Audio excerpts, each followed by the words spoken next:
Papa, s'il te plaît, ne me fais pas prendre ça encore une fois.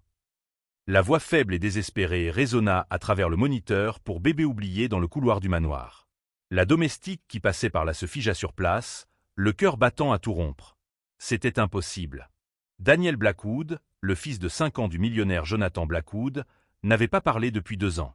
Les médecins l'avaient confirmé. Le garçon était complètement sourd à cause d'un accident traumatique. Mais elle venait d'entendre sa voix cristalline supplier pour quelque chose qui lui fit frissonner l'échine. Grace Williams, une femme noire de 42 ans, était arrivée au manoir des Blackwood seulement 3 jours plus tôt. Contrairement aux autres nourrices qui étaient passées par là, elle n'était pas venue chercher un emploi facile avec un salaire généreux. Grace portait ses propres cicatrices. Elle avait perdu son fils unique, Tyler, dans un accident de voiture 2 ans plus tôt. Accepter de s'occuper de Daniel était sa tentative désespérée de combler le vide qui consumait son cœur. À ce moment-là, dans le couloir silencieux du manoir, Grace sentit son monde basculer. Si Daniel pouvait parler, s'il n'était vraiment pas sourd, alors tout était un mensonge. Mais pourquoi un père mentirait-il sur l'état de santé de son propre fils? Les mains tremblantes, elle s'approcha de la chambre de Daniel. La porte était entr'ouverte, et à travers la fente, elle put voir le garçon assis sur le lit, les yeux fixés sur un verre rempli de comprimés bleus posé sur la table de chevet. Des larmes coulaient sur son visage enfantin, tandis qu'il murmurait des mots à peine audibles. « Je ne veux plus rester endormi tout le temps. Je veux jouer, je veux parler avec quelqu'un. » Grace dut s'appuyer contre le mur pour ne pas s'évanouir. Le garçon non seulement parlait, mais montrait aussi une lucidité perturbante sur sa propre situation. Quelque chose clochait terriblement dans cette maison, et elle commençait à soupçonner que Jonathan Blackwood n'était pas le père endeuillé et inquiet qu'il prétendait être. L'histoire de la perte d'audition de Daniel n'avait jamais fait sens pour Grace. Selon Jonathan, le garçon avait subi un traumatisme sévère après avoir été témoin de la mort de sa mère dans un accident de voiture. Le choc aurait été si grand que Daniel aurait simplement cessé de réagir à tout son, plongeant dans un monde de silence absolu. C'était une explication qui touchait le cœur de n'importe qui, surtout de quelqu'un comme Grace, qui connaissait intimement la douleur de la perte. Mais maintenant, observant le garçon caché dans sa propre chambre, murmurant des secrets que personne ne devrait entendre, Grace commença à tout remettre en question. Pourquoi Daniel prenait-il autant de médicaments? Pourquoi semblait-il toujours somnolent et déconnecté du monde pendant la journée? Et surtout, pourquoi un père qui supposément aimait son fils ne se rendait-il pas compte qu'il n'était pas réellement sourd? Grace recula silencieusement, le cœur battant si fort qu'elle était sûre que Daniel pouvait l'entendre. Elle devait découvrir la vérité, mais savait qu'elle marchait sur un terrain dangereux. Jonathan Blackwood était un homme puissant, avec des connexions atteignant les plus hauts échelons de la société. S'il cachait vraiment quelque chose concernant son fils, il n'hésiterait pas à détruire quiconque menacerait de révéler ses secrets. Cette nuit-là, Grace réussit à peine à dormir. Elle resta éveillée dans la petite suite qui lui avait été attribuée à l'étage des domestiques, essayant de digérer ce qu'elle venait de découvrir. Chaque fois qu'elle fermait les yeux, elle entendait de nouveau la voix désespérée de Daniel suppliant de ne pas prendre les comprimés bleus. La voix d'un enfant qui, supposément, n'entendait pas sa propre voix. Le lendemain matin, Grace descendit pour préparer le petit déjeuner avec une détermination renouvelée. Elle observerait chaque détail, chaque interaction entre père et fils. Si Daniel n'était vraiment pas sourd, il y aurait d'autres signes. De petits indices que tous les autres soignants, concentrés uniquement sur le salaire généreux et les logements luxueux, avaient ignorés. Jonathan apparut dans la cuisine à cette heure précise, comme toujours, portant un costume impeccable et tenant une mallette en cuir.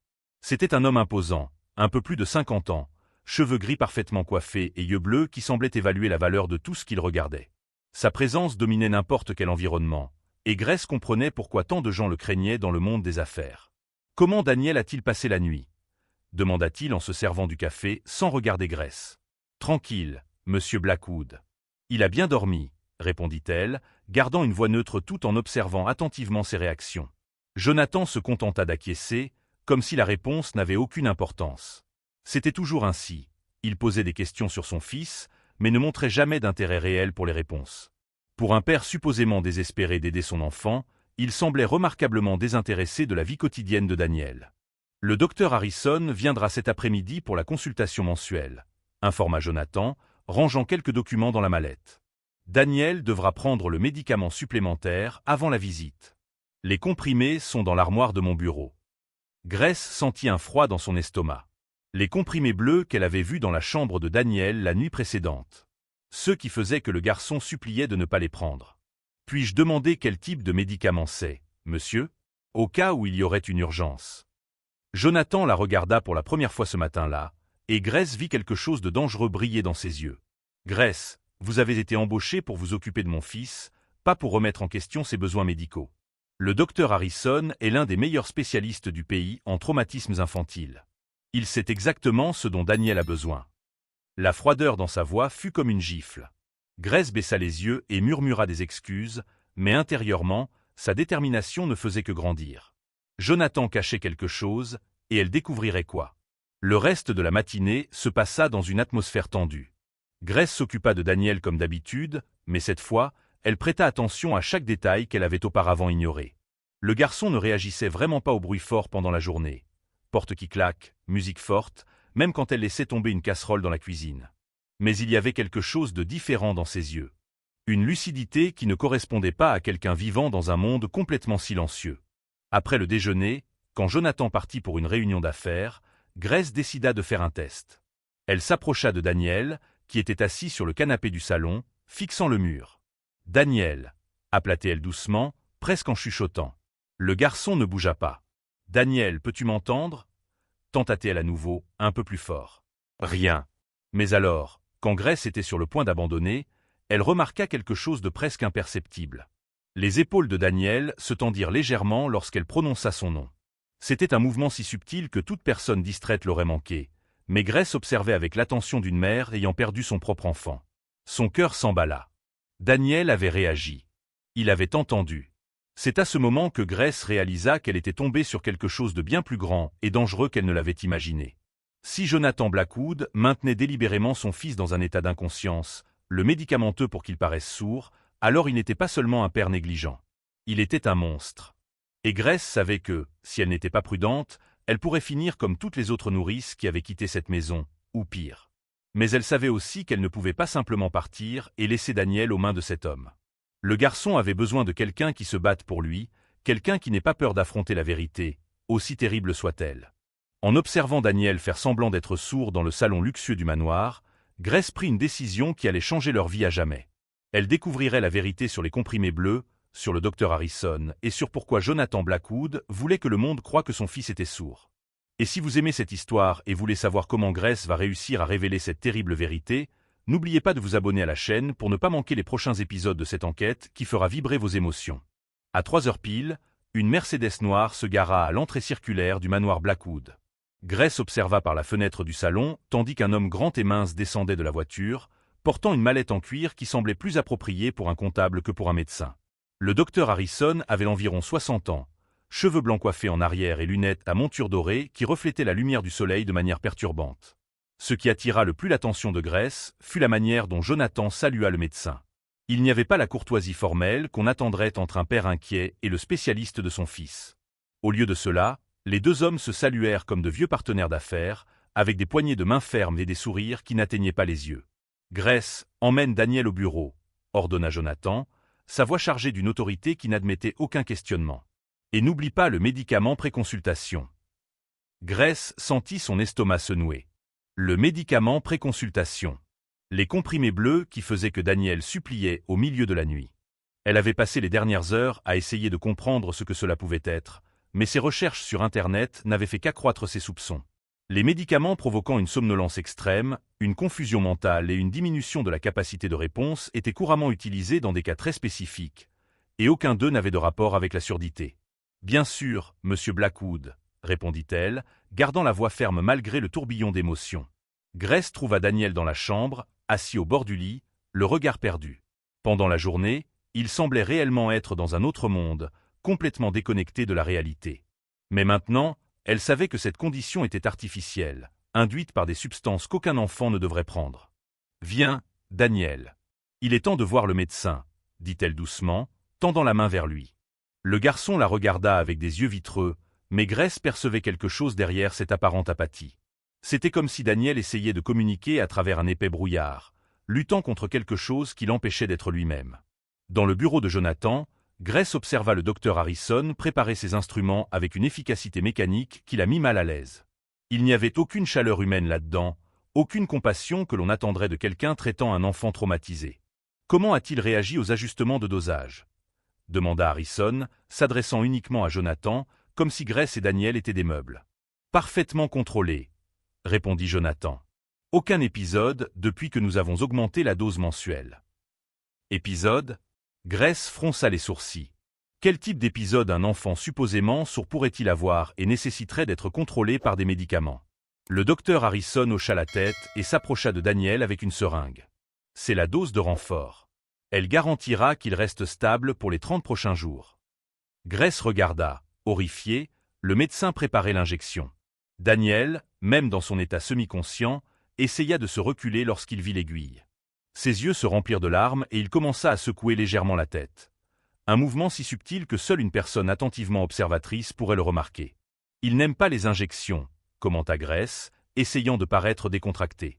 Aucun enfant n'aime ça, répondit Harrison froidement, tenant le bras de Daniel avec une fermeté inutile. Mais certains en ont plus besoin que d'autres. C'est à ce moment que Grace remarqua quelque chose qui la fit se sentir nauséeuse. Dans la mallette ouverte de Harrison, il y avait plusieurs flacons avec des étiquettes médicales, mais aussi une grosse enveloppe que Jonathan glissa discrètement dans sa poche. De l'argent changé de main juste là, devant elle. L'injection fut administrée rapidement, et Daniel devint presque immédiatement encore plus apathique. Ses yeux, qui quelques instants auparavant montraient encore des traces de peur, devinrent complètement vides. « Parfait », murmura Harrison en rangeant la seringue utilisée. « Cela devrait le garder calme jusqu'à ma prochaine visite. » Le garder calme. Les mots résonnèrent dans l'esprit de Grace comme une alarme. Il ne s'agissait pas de traiter la surdité ou le traumatisme. Il s'agissait de maintenir Daniel silencieux. Après le départ du médecin, Jonathan se tourna vers Grace avec une expression qu'elle ne parvint pas à déchiffrer. Le docteur Harrison travaille sur des traitements expérimentaux pour le cas de Daniel, expliqua-t-il, mais ses mots semblaient récités. C'est un processus délicat qui exige une confidentialité absolue. J'espère que vous comprenez l'importance de la discrétion. Grace acquiesça, mais à l'intérieur, son cerveau travaillait frénétiquement. Traitements expérimentaux. Confidentialité absolue. Paiement en enveloppe. Rien de tout cela n'était normal dans un traitement médical légitime. Puis-je poser des questions sur les résultats de ces traitements? Daniel semble très somnole ces derniers temps. Jonathan la regarda longuement, et Grace vit quelque chose de dangereux briller dans ses yeux. Grace, vous êtes une employée exceptionnelle, mais vous devez comprendre vos limites. Daniel reçoit le meilleur traitement possible. Remettre en question les méthodes médicales dépasse vos qualifications. La menace était implicite mais claire. Grace baissa les yeux et murmura une excuse, mais sa détermination ne fit que croître. Elle savait maintenant qu'elle faisait face à quelque chose de bien plus sinistre que la simple négligence parentale. Cette nuit-là, après que Jonathan fut parti à un de ses dîners d'affaires, Grace décida d'enquêter plus profondément. Elle attendit jusqu'à être sûre d'être seule dans la maison avec Daniel avant de se diriger vers le bureau de Jonathan. La porte était verrouillée, mais Grace avait grandi dans un quartier où savoir ouvrir de simples serrures était une compétence de survie.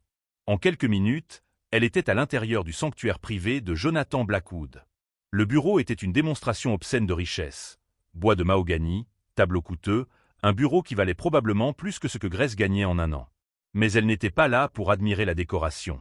Grace commença à chercher systématiquement tout ce qui concernait le traitement de Daniel. Dans les tiroirs du bureau, elle trouva des documents financiers, des contrats commerciaux, mais rien sur le garçon. C'est lorsqu'elle ouvrit l'armoire derrière le bureau qu'elle trouva ce qu'elle cherchait. Il y avait un épais dossier étiqueté « Daniel, traitement médical ». Les mains tremblantes, Grace ouvrit le dossier et commença à lire. Ce qu'elle trouva la laissa sans souffle. Ce n'étaient pas des dossiers médicaux normaux. C'étaient des rapports détaillés sur le contrôle comportemental, la suppression des souvenirs traumatiques et le maintien de l'état catatonique. Il y avait des tableaux montrant différentes doses de médicaments avec des noms que Grace ne reconnaissait pas, mais qui clairement n'étaient pas destinés à traiter la surdité. Et puis elle trouva la correspondance entre Jonathan et le docteur Harrison qui changeait tout. Dans une lettre datée de 6 mois plus tôt, Harrison écrivait « Le patient continue à présenter des épisodes de lucidité où il rapporte des souvenirs de l'incident. Je recommande d'augmenter la dose pour garantir une suppression complète. Le client doit comprendre que toute fuite de ces informations serait catastrophique pour les deux. » Grace dut s'asseoir. Daniel n'était pas sourd. Il était délibérément drogué pour paraître catatonique parce qu'il savait quelque chose que Jonathan voulait cacher. Et cette chose était liée à l'incident mentionné dans la lettre. En continuant à lire, Grace découvrit des références à élimination de témoins et protection des actifs financiers. Il y avait des mentions d'une enquête policière qui avait été correctement orientée et de paiement pour garantir le silence institutionnel. Avec une horreur croissante, Grace commença à comprendre la vérité.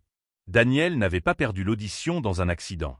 Il avait été témoin de quelque chose de terrible, probablement lié à la mort de sa mère, et Jonathan le droguait pour s'assurer qu'il ne pourrait jamais raconter ce qu'il avait vu. Mais il y avait plus. Grace trouva des relevés bancaires montrant d'énormes transferts vers des comptes offshore, des contrats d'assurance vie qui bénéficieraient à Jonathan si quelque chose arrivait à Daniel, et des correspondances avec des avocats sur l'élimination des responsabilités légales. Jonathan Blackwood n'était pas seulement un père négligent administrant des médicaments inutiles à son fils. C'était un homme qui avait orchestré la mort de sa propre épouse et maintenait le seul témoin drogué et silencieux pour protéger ses crimes.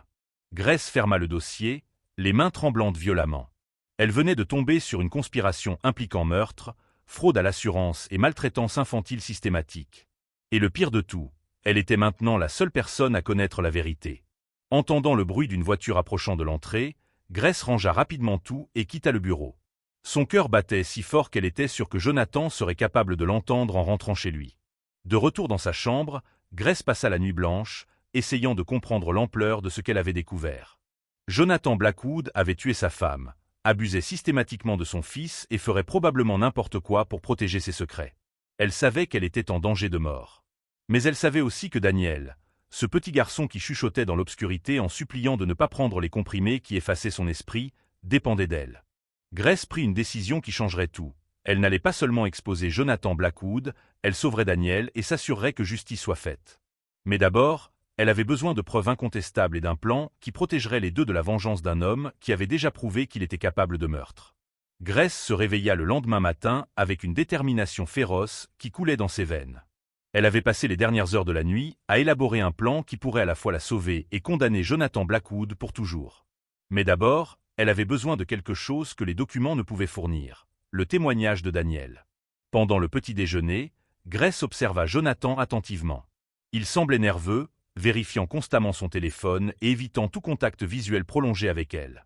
C'était comme s'il pouvait sentir que quelque chose avait changé, sans savoir exactement quoi. « Je vais voyager à Seattle cet après-midi », annonça soudainement Jonathan. « Des affaires urgentes. Je ne reviendrai que jeudi. » Grace ressentit un mélange de soulagement et d'opportunité. 3 jours seuls avec Daniel pourraient suffire à exécuter son plan. « Bien sûr, monsieur Blackwood. Je prendrai bien soin de Daniel pendant votre absence. » Après le départ de Jonathan pour l'aéroport, Grace attendit jusqu'au milieu de l'après-midi pour commencer. Elle savait que les médicaments de Daniel atteignaient leur effet maximal environ 2 heures après l'administration matinale, puis commençaient à diminuer progressivement. Avec un peu de chance, il y aurait une petite fenêtre où il serait suffisamment lucide pour communiquer. Grace s'approcha de la chambre de Daniel, le cœur battant. Le garçon était assis par terre, jouant mécaniquement avec des blocs, ses mouvements lents et désordonnés à cause de la médication. « Daniel » appela-t-elle doucement, s'asseyant à côté de lui. « Je m'appelle Grace. Je sais que tu peux m'entendre. » Il n'y eut pas de réponse immédiate, mais Grace remarqua que les doigts de Daniel cessèrent de manipuler les blocs. « Je sais pour les comprimés bleus. Je sais qu'ils te font sentir somnolent et confus. » Cette fois, Daniel leva lentement les yeux. Ses pupilles étaient dilatées, mais il y avait une étincelle de reconnaissance qui fit battre le cœur de Grace. « Tu sais. » La voix de Daniel était rauque, comme si elle n'avait pas été utilisée depuis longtemps. Grace dut retenir ses larmes. Enfin, elle parlait au vrai Daniel. « Je sais, mon chéri. Et je suis là pour t'aider. Mais j'ai besoin que tu me racontes ce qui est arrivé à ta maman. Tu t'en souviens ?» Le visage de Daniel se contracta dans une expression de douleur, et il commença à bouger légèrement la tête. « Papa a dit que je ne peux pas en parler. Il a dit que les comprimés font disparaître les mauvais souvenirs. » Daniel, écoute attentivement. Ta maman n'est pas morte dans un accident, n'est-ce pas? Tu as vu quelque chose que ton père ne voulait pas que tu vois. Les larmes commencèrent à couler sur le visage du garçon. Il regarda autour de lui avec peur, comme si Jonathan pouvait apparaître à tout moment. Elle criait, murmura Daniel. Papa la frappait. Il l'a poussée dans les escaliers, et elle ne s'est plus jamais relevée. Puis il m'a vu et s'est mis très en colère. Il a dit que si je racontais à quelqu'un, j'irais au même endroit que maman. Grace sentit une colère meurtrière monter dans sa poitrine. Jonathan n'avait pas seulement tué sa femme. Il avait menacé un enfant de 5 ans de mort pour garantir son silence. Daniel, tu as été très courageux de me raconter cela. Maintenant, je vais te protéger, d'accord? Mais j'ai besoin que tu m'aides pour quelque chose. Pendant les 2 heures suivantes, Grace fit quelque chose qu'elle n'aurait jamais imaginé pouvoir faire. Utilisant le téléphone qu'elle avait acheté secrètement la veille, payant en espèces pour ne laisser aucune trace, elle enregistra Daniel racontant en détail ce qu'il avait vu la nuit où sa mère était morte. Le garçon, même sous l'effet de la médication, parvint à relater avec une clarté perturbante comment son père s'était disputé avec sa mère à propos de l'argent, comment il avait poussé dans les escaliers après qu'elle ait menacé de le dénoncer pour fraude, et comment Jonathan avait mis en scène tout l'accident pour faire croire qu'elle était tombée seule. Mais Grace avait besoin de plus que le témoignage de Daniel. Elle avait besoin de preuves physiques corroborant l'histoire. Cette nuit-là, après que Daniel se fût endormi naturellement, Grace avait discrètement jeté les comprimés du soir. Elle retourna au bureau de Jonathan.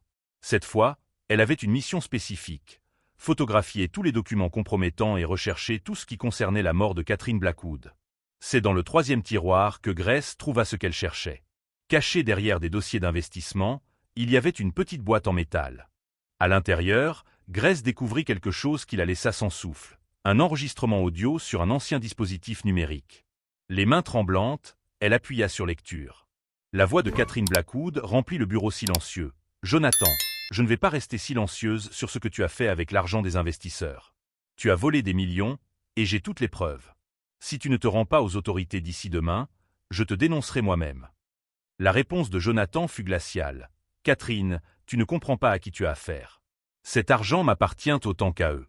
Et si tu penses pouvoir me détruire, tu te trompes lourdement. » Grace entendit des bruits de lutte, des cris de Catherine, puis un silence terrible.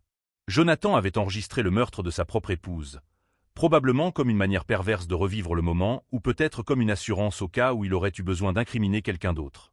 Mais il y avait plus dans la boîte. Grace trouva un 2e enregistrement, réalisé quelques jours après la mort de Catherine. C'était Jonathan parlant au téléphone avec quelqu'un. « Le garçon a tout vu, Harrison. Il ne cesse de parler de ce qui s'est passé. Il faut que tu trouves une solution permanente. Jonathan, je ne peux pas simplement tuer un enfant, mais je peux le rendre fonctionnellement inexistant. Il existe des médicaments qui peuvent créer une amnésie sélective et une catatonie induite. Ce sera comme si le garçon était mort, mais techniquement il sera vivant. » Parfait. Et si quelqu'un demande pourquoi son comportement a changé soudainement? Traumatisme de l'accident. Surdité psychosomatique. C'est une condition reconnue.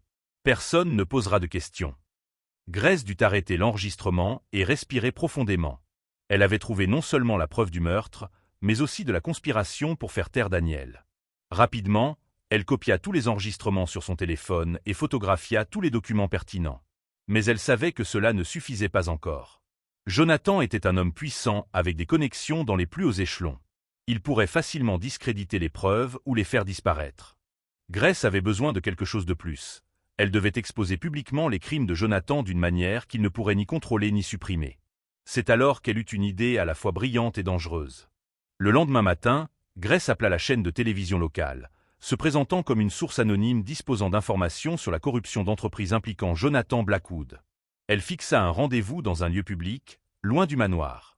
Parallèlement, elle contacta le bureau du procureur de district et la police d'État, fournissant les coordonnées GPS exactes où trouver les preuves qu'elle avait cachées dans un coffre bancaire loué sous un faux nom.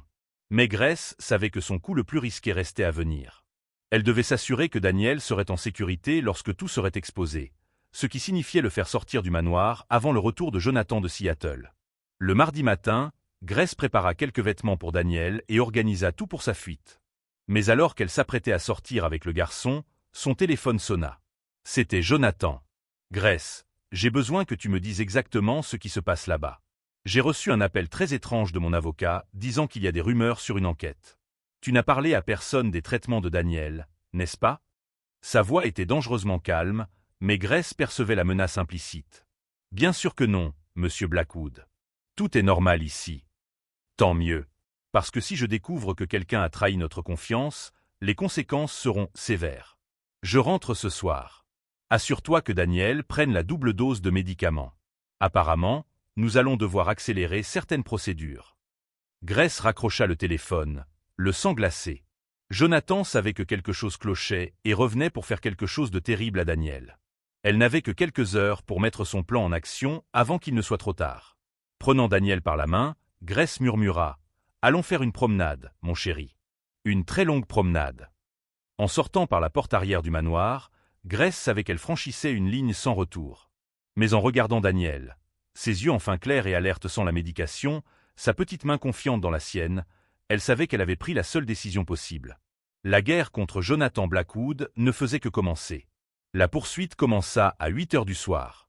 Grace conduisait dans les rues de Los Angeles avec Daniel sur le siège arrière lorsqu'elle vit les phares de la Mercedes noire de Jonathan apparaître dans le rétroviseur. Elle avait sous-estimé la vitesse à laquelle il découvrirait sa disparition, ou peut-être n'était-il jamais vraiment parti à Seattle. « Grace, j'ai peur, » dit Daniel, sa voix encore faible mais complètement lucide pour la première fois depuis des années. La médication commençait enfin à quitter son système. « Je sais, mon chéri. Mais tu te souviens de ce dont nous avons parlé ? Tu es très courageux, et aujourd'hui nous allons dire la vérité à tout le monde. » Le téléphone de Grace sonna. C'était Jonathan. « Réponds », ordonna une deuxième voix au téléphone. Une voix qu'elle reconnut comme étant celle du docteur Harrison. « Mets-le en haut-parleur. » Grace répondit, les mains tremblantes. « Grace, tu as commis une erreur très grave, » dit Jonathan, sa voix glaciale remplissant la voiture. « Tu ne comprends pas les forces avec lesquelles tu as affaire. Arrête la voiture maintenant, et peut-être pourrons-nous régler cela civilement. La seule chose que je vais régler, c'est de te mettre en prison là où tu appartiens, » répondit Grace, en accélérant. « Tu penses avoir des preuves contre moi ? Tu ne sais rien. Harrison, explique-lui nos autres patients. » La voix du médecin remplit la voiture avec une froideur qui fit naître des nausées à Grace. « Mademoiselle Williams, vous devez comprendre que Daniel n'est pas notre premier cas. Il y a des dizaines d'enfants traités par nos méthodes à travers le pays. Les enfants de personnes influentes qui ont vu des choses qu'ils n'auraient pas dû voir. Notre réseau est bien plus vaste que vous ne l'imaginez. » Grace sentit le monde tourner. Il ne s'agissait pas seulement de Daniel. Il y avait des dizaines d'enfants systématiquement drogués et réduits au silence pour protéger les secrets de leurs parents. « Et si vous ne ramenez pas Daniel maintenant, » continua Jonathan, « je m'assurerai que vous soyez accusé d'enlèvement et votre propre passé sera minutieusement examiné. Voulez-vous vraiment qu'il découvre les véritables circonstances de la mort de votre fils Tyler ?» Grace perdit presque le contrôle de la voiture. Comment Jonathan savait-il pour Tyler? Elle n'en avait parlé à personne. « C'est exact, Grace. Je sais que tu conduisais cette nuit-là. Je sais que tu avais bu. Et je sais que tu n'as jamais raconté ça à la police. Imagine être en prison pour homicide involontaire pendant que Daniel revient sous notre garde. » Des larmes coulèrent sur le visage de Grace, mais sa détermination ne vacilla pas. Jonathan essayait de la détruire psychologiquement, mais elle ne lui permettrait pas de gagner. « Daniel, » appela-t-elle, gardant les yeux sur la route. « Tu vois les lumières là-bas devant? C'est le poste de police. Dans 5 minutes, tu diras exactement aux policiers ce que ton père a fait à ta mère. »« Vous n'y arriverez pas, » dit Jonathan. Grace vit dans le rétroviseur que la Mercedes s'approchait dangereusement. C'est alors que se produisit le second retournement de l'histoire. Le téléphone de Grace sonna de nouveau, mais cette fois c'était un numéro inconnu. « Allô ? Mademoiselle Williams, ici la détective Sarah Chen de la police de Los Angeles. Nous avons reçu vos preuves ce matin. Ne vous arrêtez pas, quoi qu'il arrive. Nous sommes à 2 pâtés de maison de votre position. » Le cœur de Grace fit un bond. Les autorités avaient reçu les preuves qu'elle avait envoyées. « Comment avez-vous ? Les enregistrements que vous nous avez envoyés sont accablants. Nous avons déjà obtenu des mandats d'arrêt pour Jonathan Blackwood et pour le docteur Harrison. Mais mademoiselle Williams, il y a autre chose que vous devez savoir. » « Quoi ? » Le docteur Harrison ne mentait pas au sujet des autres cas. Nous avons identifié un réseau de corruption impliquant des dizaines de familles riches dans au moins 5 États. Juges, politiciens, hommes d'affaires, tous utilisant des enfants comme monnaie d'échange pour maintenir des secrets familiaux. Grace ressentit un mélange d'horreur et d'espoir. L'horreur face à l'ampleur de la conspiration, mais l'espoir que la vérité allait enfin éclater. « Grace !» cria soudain Daniel. « Papa essaie de percuter notre voiture. » Dans le rétroviseur, Grace vit Jonathan accélérer la Mercedes en leur direction. L'impact fut brutal, faisant glisser sa voiture vers la droite. Grace lutta pour garder le contrôle, protégeant Daniel d'un bras tout en essayant de conduire de l'autre. « Il essaie de nous tuer !» cria Daniel, et pour la première fois depuis des années, Grace entendit une émotion véritable dans la voix du garçon. Pas l'apathie induite par les médicaments, mais la peur réelle d'un enfant normal. Jonathan heurta de nouveau, cette fois plus fort. Grace sentit la voiture commencer à se renverser, le monde tournant au ralenti autour d'elle. Sa dernière vision consciente fut celle de Daniel projeté contre la portière, les yeux écarquillés de terreur. Grace se réveilla à l'hôpital 3 heures plus tard. La première chose qu'elle vit fut Daniel assis sur une chaise à côté de son lit, avec quelques égratignures sur le visage, mais visiblement bien. Il parlait joyeusement avec une infirmière, parlant vraiment, avec sa voix claire et enfantine. « Grace !» cria-t-il en la voyant réveillée, courant pour la serrer dans ses bras. « Tu vas bien. Les policiers ont arrêté papa et le médecin méchant. » La détective Chen apparut à la porte de la chambre avec un sourire. « Mademoiselle Williams, vous avez sauvé beaucoup plus de vies que vous ne l'imaginez. Les preuves que vous avez collectées ont exposé un réseau d'abus sur enfants qui opérait depuis au moins 10 ans. Et Jonathan, arrêté, avec Harrison et 12 autres personnes impliquées dans la conspiration. Les enregistrements que vous avez trouvés ont suffi pour garantir qu'il ne sortira jamais de prison. » Grace s'assit sur le lit, encore étourdie, mais ressentant un immense soulagement. « Et les autres enfants? Nous les localisons tous. Certains sont dans des conditions similaires à celles de Daniel, drogués pour paraître incapables. D'autres ont été tués lorsqu'ils sont devenus trop gênants. Votre courage a sauvé non seulement Daniel, mais des dizaines d'autres enfants. » Daniel grimpa sur le lit et se blottit contre Grace. « Grace, tu vas rester avec moi maintenant? Pour toujours ?» Grace regarda la détective Chen, qui acquiesça avec un sourire. « Les services sociaux ont déjà approuvé votre tutelle temporaire de Daniel, considérant que c'est vous qui l'avez sauvé et qu'il a clairement un lien fort avec vous. La procédure d'adoption pourra commencer dès que vous serez rétabli. » Pour la première fois depuis des années, depuis qu'elle avait perdu Tyler, Grace ressentit un bonheur véritable et complet parcourir tout son corps. Mais il y avait une dernière surprise qui l'attendait. « Grace, » dit Daniel, prenant sa main avec ses petits doigts, « j'ai entendu les policiers parler. Ils ont dit que tu étais triste aussi parce que ton petit garçon est mort. C'est vrai ?» Grace acquiesça, les larmes commençant à couler. « Tyler. Il s'appelait Tyler. Je pense que Tyler serait heureux que tu prennes soin de moi maintenant. Et je promets que je serai le meilleur fils du monde pour toi. » C'est à ce moment que Grace réalisa qu'elle avait trouvé non seulement la justice, mais aussi la rédemption. Elle avait perdu Tyler dans des circonstances qui la hantaient depuis des années, portant une culpabilité qui l'avait presque détruite. Mais en sauvant Daniel, elle avait trouvé non seulement un but, mais une seconde chance de devenir mère. « Et tu sais quoi d'autre ?» continua Daniel, les yeux brillants d'une joie qu'on lui avait volée pendant des années. « Maintenant, je peux écouter de la vraie musique, sans ces mauvais médicaments qui embrouillaient ma tête. L'infirmière a dit que je pourrais apprendre à jouer du piano. » Grace serra Daniel contre elle aussi, fort que ses côtes blessées le lui permettaient. Jonathan Blackwood avait essayé de faire taire son fils pour toujours, mais à la fin, c'est la voix de Daniel, claire, courageuse et vraie, qui l'avait détruit. La justice avait été rendue, mais plus important encore, 2 âmes perdues s'étaient trouvées, et ensemble, elles étaient prêtes à construire une famille basée sur l'amour, la vérité et la musique qu'on pouvait enfin entendre sans peur. 2 ans plus tard, Grace était assise dans les gradins d'un auditorium à Los Angeles, regardant Daniel se produire lors de son premier récital de piano.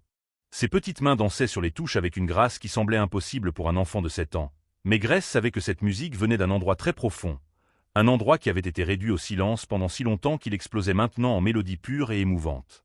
Le public était hypnotisé. Parmi les spectateurs, Grace reconnut des visages familiers. La détective Chen, qui était devenue une amie proche. Le docteur Amanda Foster, la nouvelle thérapeute de Daniel qui l'aidait à traiter ses traumatismes de manière saine. Et, étonnamment, 3 autres enfants qui avaient été sauvés du même réseau d'abus, vivant maintenant une vie normale avec leurs nouvelles familles adoptives. Lorsque Daniel termina sa pièce, une composition qu'il avait intitulée « Voix retrouvée », le public éclata en applaudissements. Le garçon sourit radieusement, ses yeux cherchant automatiquement Grace, qui lui fit un signe enthousiaste depuis les gradins.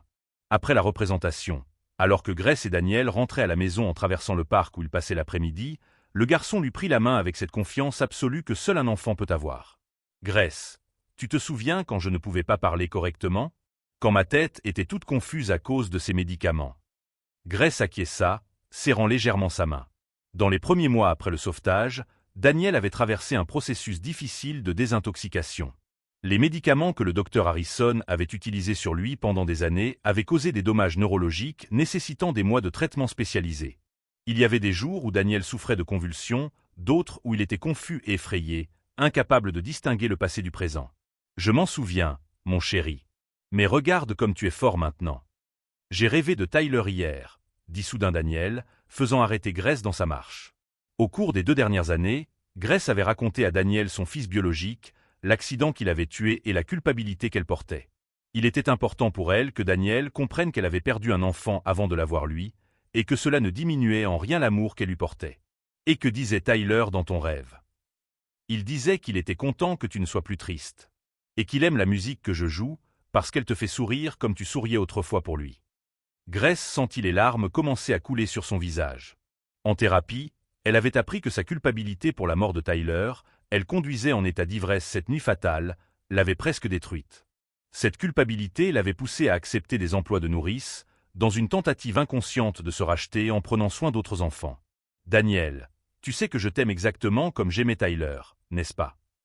Je sais. Et Tyler le sait aussi. Il m'a dit dans le rêve que nous sommes maintenant frères, lui là-haut au ciel et moi ici avec toi. Ce soir-là, après avoir mis Daniel au lit, Grace s'assit à son bureau pour terminer quelque chose sur lequel elle travaillait depuis des mois. Elle écrivait un livre sur son expérience, non seulement sur la façon dont elle avait sauvé Daniel, mais sur tout le réseau d'abus sur enfants qu'ils avaient exposés. Le livre, qui serait publié le mois prochain, avait déjà un impact national. Des éditeurs de 3 pays avaient acheté les droits, et Grace utilisait tous les revenus pour créer une fondation dédiée à l'identification et au sauvetage des enfants systématiquement abusés par leur propre famille. Le téléphone sonna, interrompant ses pensées. Grace, ici la détective Chen. J'ai de bonnes nouvelles. Vous avez trouvé d'autres enfants. 5. Tous en Floride, maintenus dans des conditions similaires à celles de Daniel. Vos informations sur les méthodes de Harrison nous ont menés directement à eux. 3 étaient inutilement médicamenteux.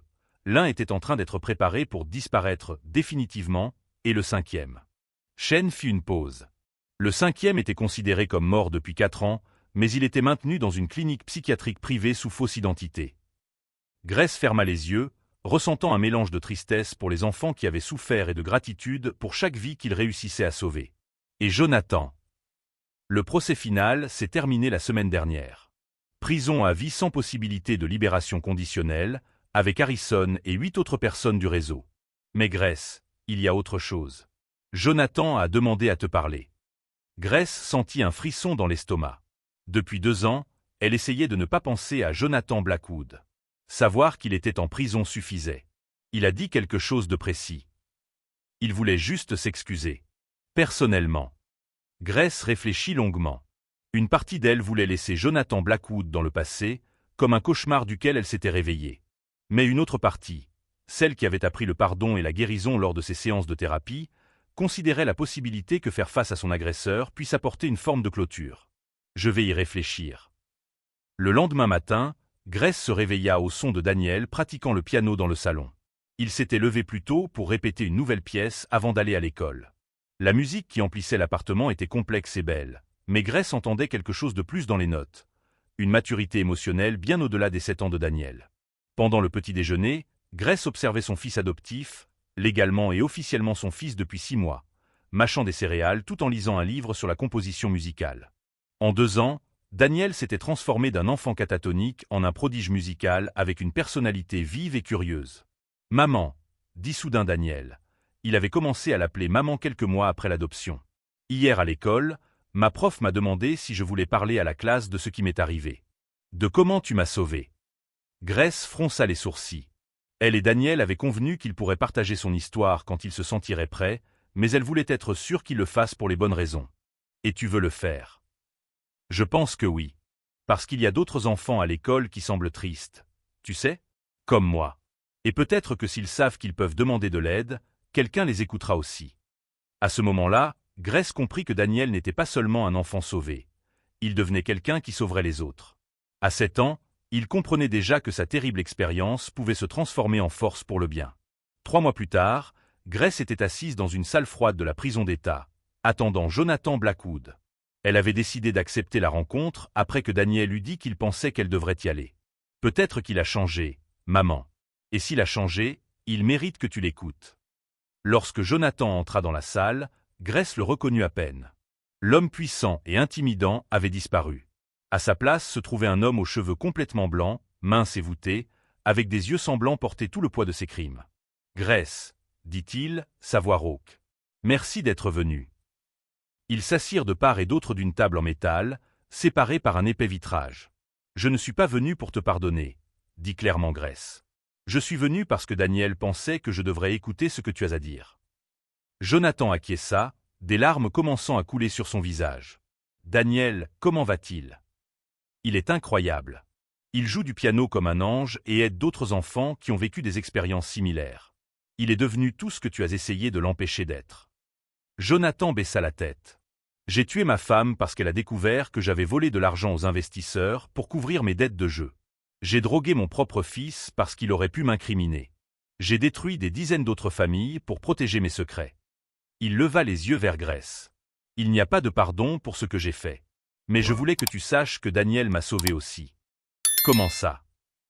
Savoir qu'il va bien, qu'il est réellement aimé pour la première fois de sa vie. Cela m'a donné une raison de vouloir vivre assez longtemps pour affronter les conséquences de mes actes. Chaque nuit, je prie pour qu'il ne se souvienne jamais d'avoir été mon fils. Grace observa l'homme qui avait causé tant de souffrance, et, de manière surprenante, ressentit un pincement de quelque chose qui pouvait être de la compassion. Jonathan, Daniel se souvient de toi. Mais il a choisi de ne pas laisser ce souvenir le définir. Il a choisi d'utiliser la douleur que tu as causée pour aider les autres. C'est la différence entre vous deux. Quand Grace quitta la prison ce jour-là, elle se sentit plus légère qu'elle ne l'avait été depuis des années. Ce n'était pas du pardon. Elle ne pardonnerait jamais à Jonathan pour ce qu'il a fait à Daniel et aux autres enfants. Mais c'était une clôture. C'était la confirmation que le mal avait été puni et que le bien avait triomphé. Ce soir-là, en écoutant Daniel jouer du piano dans le salon, Grace réfléchit à l'incroyable parcours qu'ils avaient partagé. Elle était entrée dans le manoir Blackwood comme une femme brisée, portant la culpabilité de la mort de son propre fils. Et elle en sortait comme une mère accomplie, avec un fils qu'il aimait inconditionnellement et une mission de vie qui sauvait des enfants tous les jours.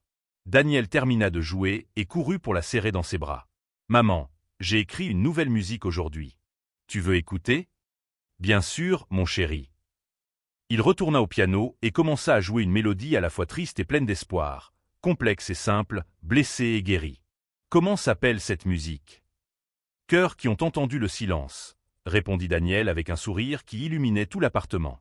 Et à ce moment-là, Grace sut que, elle et Daniel, avaient trouvé non seulement la justice, mais aussi la rédemption, la guérison et un amour qu'aucun traumatisme ne pourrait détruire. Si vous êtes arrivé jusqu'ici dans ce voyage avec nous, n'oubliez pas de vous abonner à la chaîne pour plus d'histoires qui touchent le cœur et montrent que même dans les situations les plus désespérées, l'amour et le courage peuvent transformer des vies pour toujours.